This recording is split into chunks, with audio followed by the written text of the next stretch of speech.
You're not supposed to talk about politics and religion at the dinner table. I don't like rules though. So let's talk about religion. It's the religion and death and grief episode that everybody, or possibly nobody, has been looking forward to. Woohoo! Okay, despite my completely silly and very overstated intro to this is actually an important topic because we don't not only talk about grief, we don't talk about religion. I mean, we do like on the internet when you can like troll people and tell people they're wrong, but this is not this kind of video. In real life with real conversation and real people and not just, internet trolls, we fail miserably at talking about, religion, grief, all the things. I'm Lauren Blair Donovan. I am an adult orphan, and I'm going to be keeping my religious opinions as much to myself in this video. In my real life, I am known for having opinions on religion, but I want this to be as inclusive as possible for everybody because if you have lost someone recently, you are in a lot of pain, so I do not want to trigger theological thoughts and disagreements. And if you are watching because you want to help someone who is grieving, I don't need to turn you off from what I have to say. So let's be diplomatic, let's be constructive. Maybe I'll accidentally show my hand here and there. Full disclaimer, I will say I'm not devout with anything, but I have friends who are devout, so I'm not a jerk, okay? I promise I'm not a jerk. Let's get started. I believe I touched on this first point in a former video. I think it was the one, what not to do to someone who is grieving. I will link it. But at one point, I mentioned that maybe you shouldn't dispense religious or spiritual advice to somebody who is newly grieving because you don't know what they are thinking or feeling. Death and the loss of someone has a real funny way of kind of, making you think about life and the bigger picture and the universe and spirituality. And is there a bearded man in the sky or a bearded woman in the sky? Or is there an entity that connects everything? Are you going to see your loved ones again? And I think regardless of if you are stone cold believer in some kind of higher power and an afterlife, or if you're a stone cold disbeliever in all of that, sometimes the death of a loved one can really rock you to its core, and it may not change your mind on your deepest core beliefs. It might make you waver or think twice or re-examine. So even in the event that you go to the same place of worship, or you've had a lot of conversations with someone who has lost someone now about the greater meaning of life, and you guys seem to be on the same page, in either event,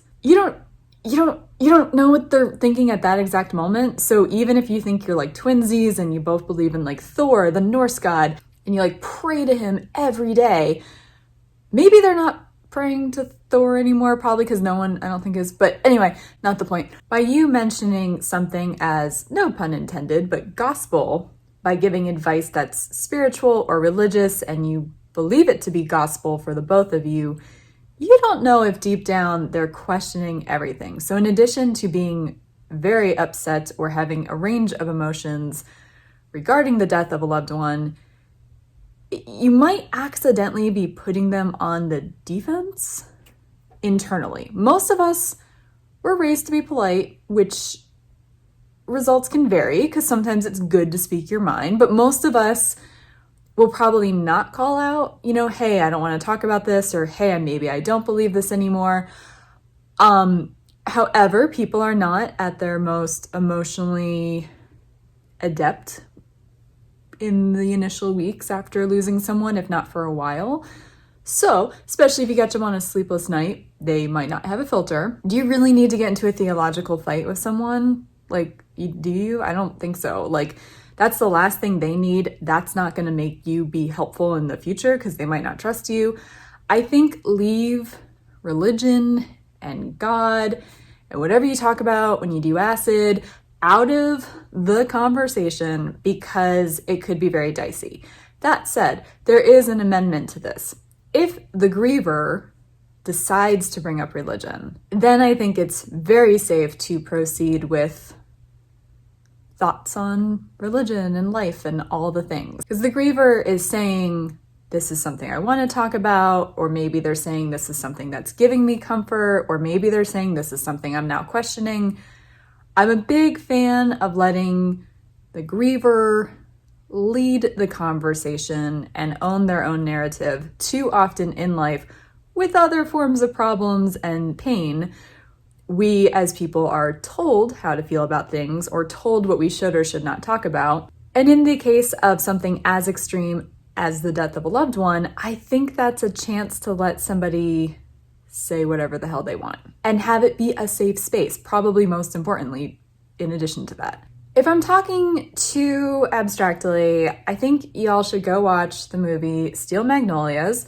Because it's quite good. I'm not even ashamed to admit that. But also there's this amazing scene where, I don't want to ruin the plot, but I'm going to ruin the plot. If you don't want the plot ruined, skip ahead for 20 seconds or so. Basically, Sally Field is Julia Roberts' mom, and Julia Roberts dies.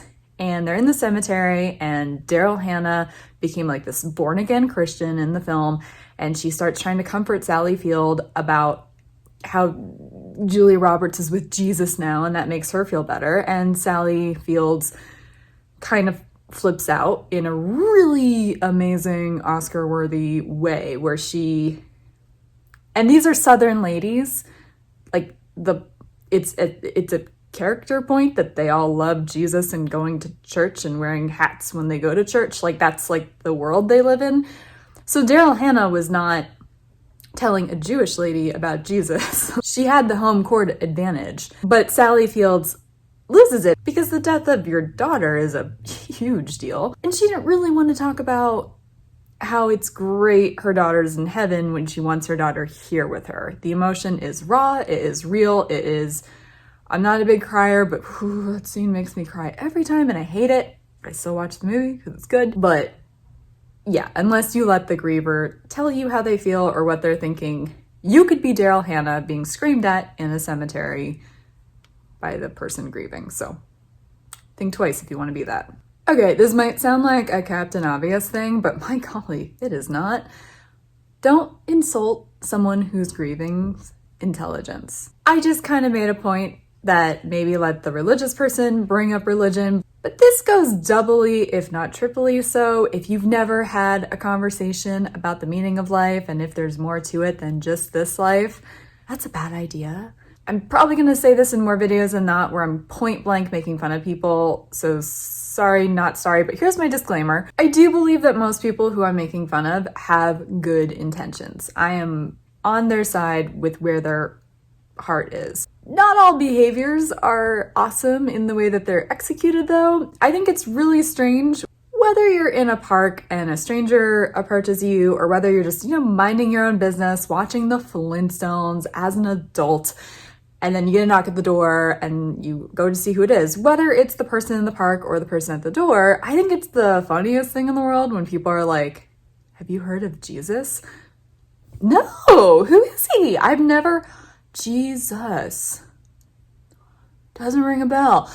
Are you serious? I'm an American, and so I don't know, the demographic of who's gonna find this video, but here in America, we've heard of Jesus. Most of the major and most popular religions center around JC. So, don't insult our intelligence. Yes, we've heard of your God. We've heard of your Savior. It's just not the best time to convert. I know your churches probably will tell you otherwise, but let people have their emotions. If they want to find religion because of the death of a loved one, they will find it. Google exists. YouTube exists.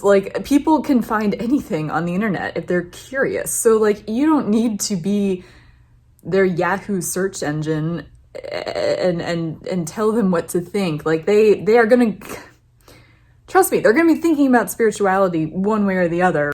Let them bring it up to you. Don't try to guide that thought. And again, I know your intentions are good and you probably feel like your religion is the path to all things awesome and long-term immortal success. So you're thinking, cool, if I convert this person, they're gonna have this never-ending happiness with Jesus in heaven or whatever. I get it. You're trying to get people to play for your team and you think it's the good team. So like your intentions again are good. But if the person doesn't join your team, it might get really awkward and they need a friend more than they need like a spiritual guidance counselor. So again, let them come to you. If they're curious about your religion, just they'll ask. They will come to you. Like let them grieve first. Let them figure out what they want to do.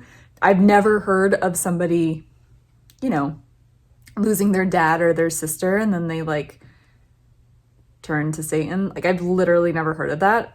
That's not a thing. I bring this up because like I do have a little bit of a personal connection here. I had a friend, have a friend, we're still friends, who a few months after my mom died talked to me about religion. And he's such a sweet man and he meant well and he kind of, I think borderline tried to convert me in like a Japanese restaurant to his way of thinking.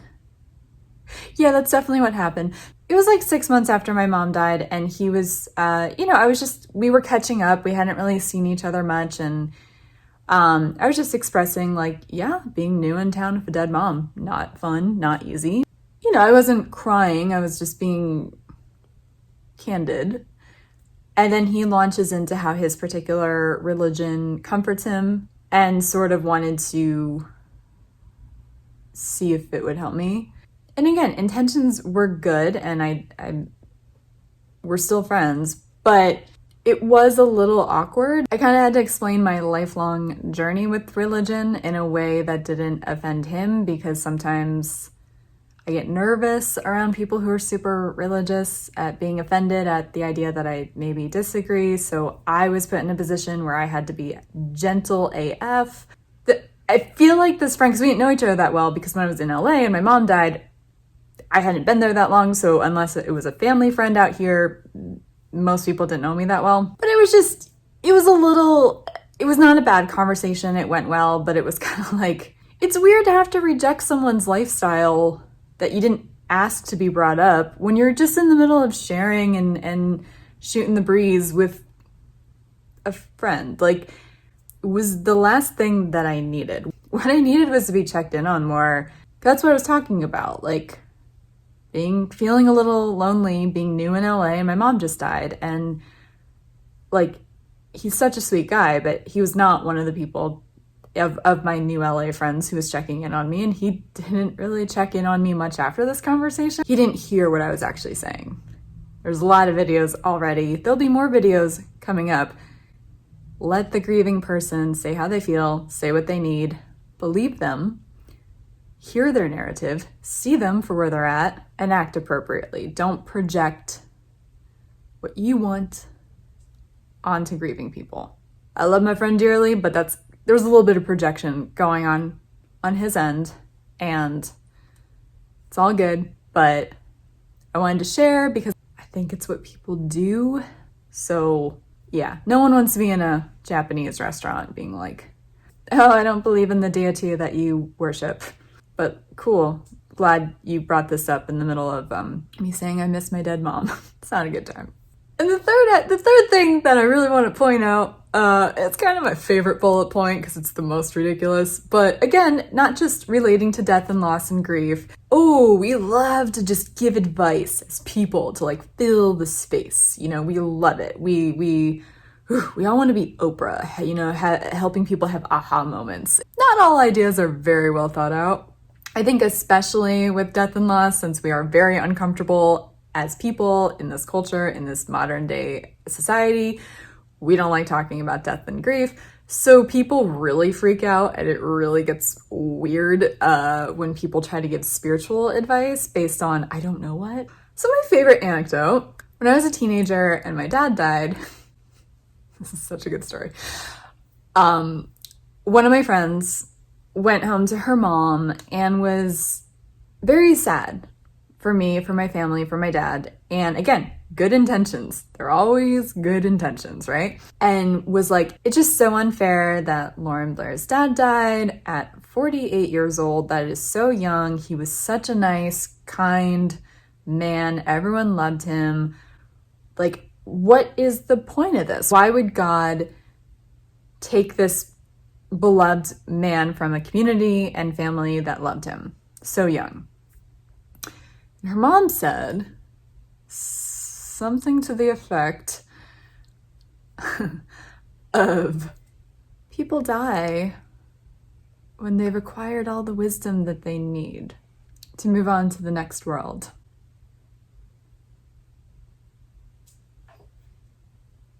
Perhaps my favorite thing about that piece of spiritual wisdom is that I've never heard it again, because I don't think it's a thing. I would love to sit here and look you in the eye and say I for sure handled it with dignity and grace. I honestly don't remember, but I think it may have gone something to the effect of like little Lauren Blair saying, huh? How does that make sense with like the kids throughout the world who die of famine and the babies who die of sudden infant death syndrome? I don't think they acquired a lot of wisdom. Call me psychic if you must. Not to like keep sounding like Miss Cleo here, but like I think her mom just made that up. I don't think that's, I don't even know where she got that, and I'm kind of impressed. It's not my favorite spiritual advice ever now because it's ridiculous. But it was just so strange. It's like she felt very comforted by this because she took this as legit. And so she, again, very, very well-intending girl, and she told me to hopefully help me feel better that my dad was this, like, I guess, wise soul in some other world. But I was like, that's not comforting. Like, oh, cool, my dad was smart, so he died. Like, there's no way for it to not sound that way. Like, come on. So what comforts you when, like, a friend of a friend or, like, a parent of a friend dies may not be as equally comforting as the person who was the friend or the child. I'm just gonna throw that out there. Again, not just with grief, but with just how we give advice when we're not as personally impacted. Guys, there's nothing wrong with taking a moment, taking a beat, thinking about how it's gonna sound, put yourself in the other person's shoes. Let's do that. Now, all of this is to say that I don't think different kinds of spirituality have to be at odds with each other. I think it's just all in the approach. Probably the best example that I can think of me personally dealing with outside religion regarding the death of my parents was one of my cousins is religious, and unfortunately her mom, my aunt, died less than a year after my mom died. And at some point, she and her family were going to go to the cemetery where both her mom and my dad are in. And she texted me to say that she was going to the cemetery and that she was going to leave flowers on her mom's grave. And she wanted to know if I wanted flowers left on my dad's grave. And she broached it all by saying, I know you're not religious. And again, not that flowers are necessarily religious. I'm trying not to show my hands here. But basically, it had meaning to her. It had spiritual meaning to her. And she knew that I was more, how shall we say, apathetic to the idea of any kind of symbolic gesture or, you know, basically it wouldn't have even dawned on me to bring flowers to a grave. But since she was going to be there anyway, since they're, you know, in the same, you know, family area of the cemetery, she wanted to know what my thoughts were. I loved this because it's very thoughtful, which a lot of these examples, if not all of them that I gave, are thoughtful. There are good intentions, but she heard me. She heard me from past conversations that we've had where I guess I can say it because it's the end of the video, but like, no, I don't really believe in much, if anything at all. And my cousin takes great comfort from a religion. So she wanted to be respectful, but also wanted to include me, especially since I don't live anywhere remotely near where our parents are. That's amazing. Like, I was touched. Like, I have a little bit of a cold black heart. And I was like, that is so sweet of my cousin to even think to A, do that, but B, like, ran it by me and let me know that's what she was thinking and wondering, but didn't push like, at all. Like, I like this cousin a lot. I like all my cousins, to be honest, but like, this is how you deal with uncomfortable spirituality or knowing you have differences in spirituality. Because I did not feel like I didn't have agency over my own, thoughts, opinions, beliefs, whatever. And so I was just able to tell her, like, oh my God, that's so sweet. If you do that, that's so nice of you and thank you. But if you only put flowers on your mom's grave, like, I'm not going to be offended either. So, but just thank you so much for the conversation. Like, I thought that was like really cool, really well handled, really classy. And no, I don't think I hope I didn't, belittle or insult her right back, but she definitely did not do that to me. I think with anything, when it comes to rituals that may or may not be spiritual, or may or may not just have like spiritual implications. Like I said, it's like flowers are like the plants of certain religions. But, I think the connotation was it's a nice gesture for those that are deceased, and perhaps they know that effort was put forth. She took my worldviews into consideration, which was so nice of her. So I think if you're going to talk about or do any kind of spiritual, religious, or symbolic, otherwise that kind of fits in a general umbrella of that kind of stuff, I think this is the way to do it. Like, acknowledge that you might not exactly have the same points of view, but you want to be inclusive without being belittling. I think it's entirely possible. That's the thing with like all these videos, with like when I call out the stuff people have done that I think are like funny enough to ridicule on the internet, is that I feel like we all can do better. We just have to listen. We have to meet people with where they're actually at, and we just have to be kind and treat people how we want to be treated, and not in terms of like our own preferences, but just in terms of our own ego and respect and intelligence. Like, we all want to be seen for who we are. We all want to be seen and heard for where we're at in life. And I know that, like, I'm not to be smug, but clearly I'm right, because in the idea that we can do better, and we just kind of freak out and say the wrong things. I don't have to have so many stupid stories, because look at my beautiful cousin. She did the right thing. It's possible, guys. It is possible. So let's just all do better. Let's just all try to be like tuned into the same radio station frequency when something big is happening. Just meet people with where they're at when they're going through a real big thing. I think it's possible, okay? I believe in that much. I really do. Oh my God, I'm a believer now. Wow. Whew, I've been converted. Okay, maybe not. But seriously, taking away my point of view, 100%. Like, let's all coexist. Like the bumper stickers, Please give this a thumbs up if you liked it. Please leave comments that are questions about grief, or your personal stories regarding the weird religious spiritual advice that you may or may not have, taken a shine to. I will be living for that, so please do that. Please subscribe if you have not already. Follow me on social media, Blairosaurus Rex. It's okay, I'm in comedy. I don't have to sound professional. I can be comedy dinosaur if I want. Please have a good day. Please take care of each other. Take care of yourselves. And I will see you next time. New video coming soon. Bye.